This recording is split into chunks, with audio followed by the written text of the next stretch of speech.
Всем доброго утра! Это наш ансамбль, так скажем, называется «Казаченька». Это как бы тетушка наша запевает на своем юбилее. Ей было 85 лет. Вы представляете? Давайте послушаем нашу казачью старинную песню.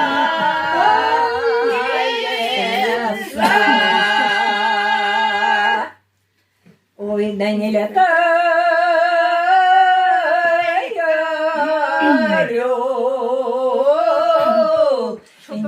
низко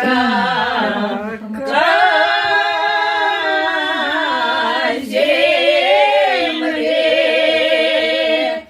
Ой, да не гуляй, казак, близко к берегу.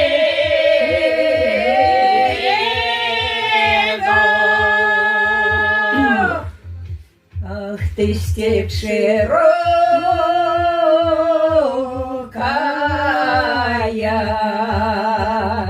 степь раздольная,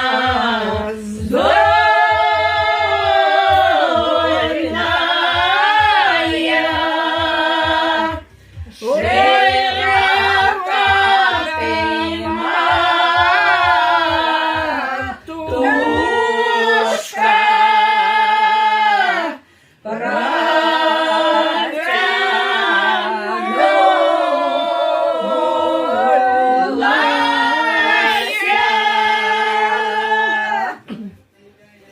молодцы, молодцы.